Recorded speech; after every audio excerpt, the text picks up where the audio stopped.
Happy Onam, തിരുവോണ ദിനാശംസകൾ. അപ്പോൾ ഞങ്ങൾ രാവിലെ എണീറ്റ് അമ്പലത്തിലേക്ക് പോകാൻ വേണ്ടി റെഡിയായി പോയിക്കൊണ്ടിരിക്കുകയാണ്.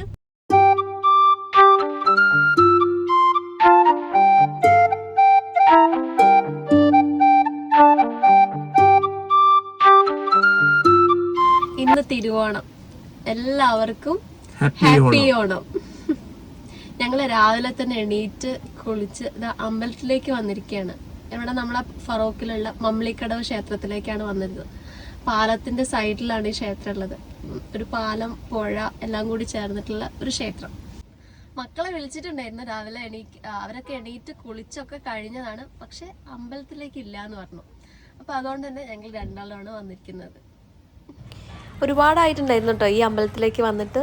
അപ്പം ഇന്ന് എന്തായാലും വരണമെന്ന് ഞങ്ങൾ രണ്ടാളും മനസ്സുകൊണ്ട് തീരുമാനിച്ചതായിരുന്നു. അപ്പോൾ ഇങ്ങോട്ട് വന്നു. ചാലിയാർ പുഴേൻ്റെ തീരത്താട്ടോ ഈ അമ്പലം ഉള്ളത്. ഇന്നിപ്പം ഓണം കൂടി ആയതുകൊണ്ട് കുറേ പേര് സാരിയൊക്കെ കൊടുത്ത് അവിടെ നിന്ന് ഫോട്ടോസും വീഡിയോസൊക്കെ എടുത്തുകൊണ്ടിരിക്കുന്നുണ്ടായിരുന്നു. ഭഗവതിയാണ് ഇവിടുത്തെ പ്രതിഷ്ഠ. അപ്പം കേരളത്തിലെ ഒട്ടുമിക്ക അമ്പലങ്ങളിലും നമ്മൾ പോകുന്ന സമയത്ത് അവിടെയൊക്കെ ഷർട്ട് അഴിക്കണം. പക്ഷേ ഈ ഒരു അമ്പലത്തിൽ നമ്മൾ വരുമ്പോൾ നമുക്ക് ഷർട്ടും പാൻറ്റും ഒക്കെ ഇട്ടിട്ട് വരാം. ആ ഒരു പ്രത്യേകത ഉണ്ട് കേട്ടോ അവിടെ. പിന്നെ മറ്റൊരു പ്രത്യേകത എന്താണെന്ന് വെച്ചാൽ, സാധാരണ നമ്മൾ അമ്പലങ്ങളിലൊക്കെ പോകുന്ന സമയത്ത് അവിടെ കുളമാണ് ഉണ്ടാവാറുള്ളത്. കാല് കഴുകാനൊക്കെ കുളിക്കാനും എല്ലാത്തിനും കുളമല്ലേ ഉണ്ടാവാറുള്ളത്. പക്ഷേ ഇവിടെ പുഴയിലേക്കാണ് ഒരു കൽപ്പടവ് ഇങ്ങനെ വെച്ചിട്ടുള്ളതും. അവിടെ ഇറങ്ങിയിട്ടാണ് നമ്മൾ കാല് കഴുകിയിട്ട് ഉള്ളിലേക്ക് പോകുന്നതൊക്കെ. അടിയിലോട്ട് പോകണം.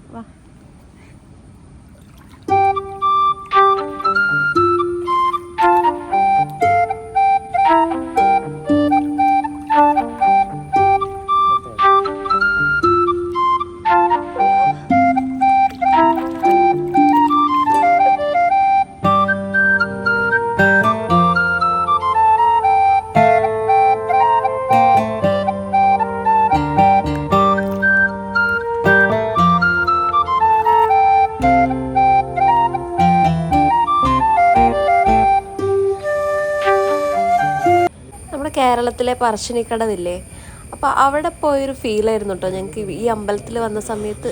ഇന്ന് രാവിലെ നല്ല മഴ ഇങ്ങനെ പെയ്തുകൊണ്ടിരിക്കുന്നുണ്ടായിരുന്നു. അപ്പം അപ്പം തന്നെ ഞങ്ങൾ വിചാരിച്ചു, ഇനിയിപ്പോൾ അമ്പലത്തിലേക്കൊന്നും പോകാൻ കഴിയില്ലല്ലോ, കുടയൊക്കെ ചൂടി പോകാമെന്ന് പറഞ്ഞാൽ ബുദ്ധിമുട്ടല്ലേ എന്നൊക്കെ വിചാരിച്ചിട്ടുണ്ടായിരുന്നു. പക്ഷേ കുളിയൊക്കെ കഴിഞ്ഞ് കുറച്ച് കഴിഞ്ഞപ്പോഴേക്കും മഴയൊക്കെ മാറി ഒന്ന് ഒതുങ്ങിയപ്പം ഞങ്ങൾ രണ്ടും കൽപ്പിച്ച് പോകുന്നതാണ്. പക്ഷെ വന്നപ്പോൾ നല്ല രസമായിട്ടോ. ഈ അമ്പലത്തിൻ്റെ ആ അറ്റ്മോസ്ഫിയറും എല്ലാം കൂടി ആയപ്പോൾ നമുക്ക് മനസ്സിന് തന്നെ നല്ലൊരു സന്തോഷം ഉണ്ടായിരുന്നു. അപ്പം പിന്നെ അധികം നേരം ഇവിടെ നേരം കളയാതെ വീട്ടിലേക്ക് പോവുകയാണ്. നമുക്കിനി വീട്ടിൽ ചെന്നിട്ട് ഉച്ചയ്ക്കുള്ള സദ്യേൻ്റെ പരിപാടികളൊക്കെ നോക്കണം. ചായയൊക്കെ കുടിച്ച് കഴിഞ്ഞിട്ട് പിന്നെ ഞങ്ങൾ നേരെ തറവാട്ടിലേക്ക് പോയിട്ടോ. വീടിൻ്റെ അടുത്ത് തന്നെയാണ് തറവാടുള്ളത്. ശരത്തേൻ്റെ തറവാടാണ്. അപ്പോൾ അവിടെ ചെന്നപ്പം പൂക്കളൊക്കെ ഇട്ട് സെറ്റാക്കി വെച്ചിട്ടുണ്ടായിരുന്നു. അപ്പോൾ ഞങ്ങൾ നേരെ അകത്തേക്ക് കയറി. അപ്പോൾ ആമിയും മാഷയും ഉണ്ടായിരുന്നു അവിടെ ഇരിക്കുന്നു കേട്ടോ. അവർ ടിവിയും കണ്ടിരിക്കുകയാണ്. കാർട്ടൂണും വെച്ചിട്ടാണ് ഇരിക്കുന്നത്. പണ്ടൊക്കെ നമ്മളെ കുട്ടിക്കാലത്ത് ഈ ഓണം, വിഷു അങ്ങനെയുള്ള അവസരങ്ങളിലൊക്കെ നമ്മൾ ഓരോ പുതിയ പുതിയ ഫിലിമിന് വേണ്ടിയിട്ട് വെയിറ്റ് ചെയ്യുമല്ലോ. ഇപ്പോഴത്തെ കാലഘട്ടത്തിലാണെങ്കിൽ മക്കൾക്ക് എല്ലാം OTTയിലും അതേപോലെ തിയേറ്ററിലും പോയി കാണുന്നതുകൊണ്ട് തന്നെ അന്ന് നമ്മൾ കാത്തിരുന്ന ആ ഒരു കാത്തിരിപ്പിൻ്റെ വില ഇവർക്കറിയില്ല. തറവാട്ടിൽ കുറച്ച് നേരം ഇരുന്നതിന് ശേഷം പിന്നെ ഞാനും വല്യച്ഛനും ശരത്തേട്ടനും കൂടി ഗീതവല്യമ്മേൻ്റെയും മോനമാമേൻ്റെയും വീട്ടിലേക്ക് പോയിട്ടോ. അവിടെ എത്തിയതും അവിടേക്ക് പുതിയൊരാളോടി വന്നിട്ടുണ്ടായിരുന്നേ. ആൾക്ക് ഇത് പുത്തനോണാണ്. അപ്പം മക്കളെല്ലാവരും ആ കുഞ്ഞു വാവേൻ്റെ അടുത്ത് തന്നെയായിരുന്നേ. നല്ല പേരാണ്.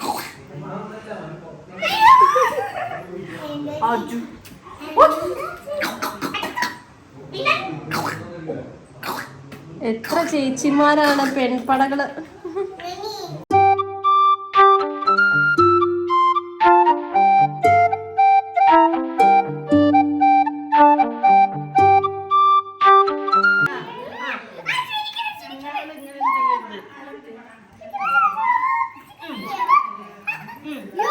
കമിഴ്ന്ന് കിടക്കുവോ? എടുക്കാൻ കഴിയില്ല. ഇതിൽ ആരവേട്ടനെ മാത്രം കാണാനില്ല. അവിടുന്ന് നേരെ വീട്ടിലേക്ക് വന്ന് ഒരു 1:30 ആയപ്പോഴേക്കും ഞങ്ങൾ ഫുഡ് കഴിക്കാൻ വേണ്ടിയിട്ട് ഇരുന്നു കേട്ടോ. ഇലയൊക്കെ മുറിച്ച് കൊണ്ടുവന്ന് ഇലയിലായിരുന്നു വിളമ്പിയത്. അപ്പം ഇന്ന് രാവിലെ തൊട്ടേ ഉള്ള കഷ്ടപ്പാടാണ് ഈ കാണുന്നത്.